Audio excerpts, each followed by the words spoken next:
প্রথমে আমি এখানে 150 গ্রাম পরিমাণ ঢেঁড়স নিয়েছি। এবারে মুখটা এবং পিছন সাইডটা আমি ঢেঁড়সের কেটে নিব। তো আমি ঢেঁড়সগুলোর সামন সাইড এবং পিছন সাইডটা কেটে নিয়েছি। এই যে দেখুন এভাবে কেটে নিয়েছি। কেটে নেওয়া হয়ে গেছে। এবারে আমি এই ঢেঁড়সগুলোকে হালকা গরম পানিতে একটু ভেপে নিব। তো আমি এখানে সামান্য পরিমাণ লবণ দিয়ে নিলাম। লবণ দিয়ে ভালোভাবে একটু নেড়ে নিচ্ছি। পানিটা যখন এরকম গরম হয়ে যাবে এ পর্যায়ে দিয়ে দিচ্ছি ঢেঁড়সগুলো। ঢেঁড়সগুলো যদি আমরা একটু ভেপে নেই তাহলে হবে কি, যখন আমরা ঢেঁড়স ভাজিটা করব তখন কিন্তু আর পিচ্ছিল ভাবটা থাকবে না। তো এভাবেই আমি ঢেঁড়সগুলোকে 30 সেকেন্ডের মতো ভেপে নিব। একটু নেড়ে নেড়ে ভেপে নিতে হবে। আর এই ঢেঁড়সগুলো ভেপে নেওয়ার ফলে এটার কিন্তু কালারটাও সুন্দর থাকবে, কালারটা নষ্ট হয়ে যাবে না। তো ভেপে নেওয়ার পরে আমি একটা ছাঁকনিতে করে ছেঁকে নিয়েছি। এটাকে ঠান্ডা করে তারপরে আমি এটাকে স্লাইস করে নিব। তো আমার ঠান্ডা হয়ে গেছে এবং আমি ঢেঁড়সগুলোকে স্লাইস করে নিয়েছি। দেখতেই পাচ্ছেন স্লাইস করা হয়ে গেছে। তো এটা এক সাইডে রেখে দিচ্ছি। এরপরে একটা মিক্সিং বাটিতে আমি 2টো ডিম নিয়ে নিচ্ছি।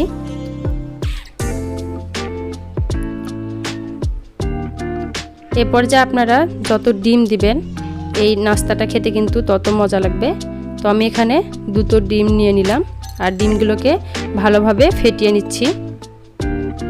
খুব ভালোভাবে ফেটিয়ে নিতে হবে যেন কোনো লাম্পস না থাকে। যদি লাম্পস থাকে তাহলে কিন্তু ভালো হবে না। তাই একটু সাবধানতার সাথে ভালোভাবে কাঁটা চামচের সাহায্যে এগুলোকে ফেটিয়ে নিতে হবে। কাঁটা চামচের পরিবর্তে আপনারা এখানে হ্যান্ড উইক্সও ব্যবহার করতে পারেন। তো আমি এখানে কাঁটা চামচের সাহায্যে খুব ভালোভাবে ডিমগুলোকে ফেটিয়ে নিচ্ছি। তো আমার ডিমগুলো ফেটানো হয়ে গেছে। এরপরে আমি এখানে পেঁয়াজ কুচি এবং মরিচ কুচি নিয়েছি। আপনারা আপনাদের স্বাদ অনুযায়ী ঝালটা দেখে বুঝে দিয়ে দিবেন। এরপরে স্লাইস করা ঢেঁড়সগুলো নিয়ে নিলাম। পেঁয়াজ কুচি এবং মরিচ কুচিগুলো এর মধ্যে দিয়ে দিচ্ছি। এরপরে দিয়ে দিলাম স্বাদ মতো লবণ। তারপরে দিয়ে দিলাম চিমটি পরিমাণ হলুদ। এরপরে দিয়ে দিচ্ছি জিরা গুঁড়ো চিমটি পরিমাণ। এরপরে ফেটিয়ে রাখা ডিমটা দিয়ে নিচ্ছি। দিয়ে এবারে কাঁটা চামচের সাহায্যে এগুলোকে ভালোভাবে একটু নেড়ে দিতে হবে। তো দেখুন আমি সবগুলো উপকরণ ভালোভাবে মিক্স করে নিচ্ছি। সবগুলো উপকরণ এই মশলাগুলোর সাথে ভালোভাবে মিশিয়ে নিতে হবে। আমি এখানে ডিম এবং ঢেঁড়সটা ভালোভাবে কাঁচামরিচের সাথে এবং পেঁয়াজের সাথে ভালোভাবে মিক্স করে নিচ্ছি।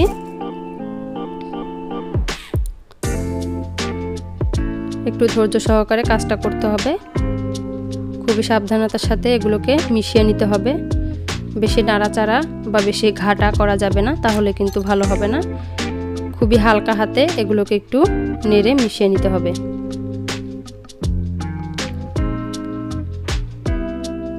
তো আমার এগুলো মেশানো হয়ে গেছে। এরপরে আমি চলে যাব ফ্রাইং প্যানে।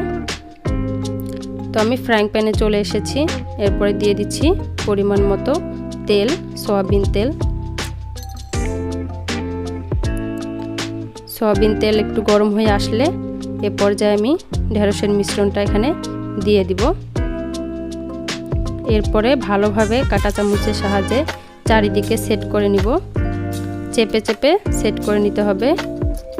চারপাশে ভালোভাবে সেট করে নিয়ে নিচ্ছি। তো দেখুন আমি কিন্তু খুব সুন্দরভাবে এগুলোকে সেট করে নিয়ে নিচ্ছি। আপনারাও এভাবে খুব সুন্দরভাবে সেট করে নিয়ে নেবেন। আর এই ভাজিটা খেতে কিন্তু ভীষণ মজার এবং খুবই টেস্টি হয়। একবার বাসায় ট্রাই করে দেখবেন। তো আমার সেট করা হয়ে গেছে। এখানে ঢাকনা দেওয়ার কোনো দরকার নেই, এটা এমনিতেই সিদ্ধ হয়ে যাবে।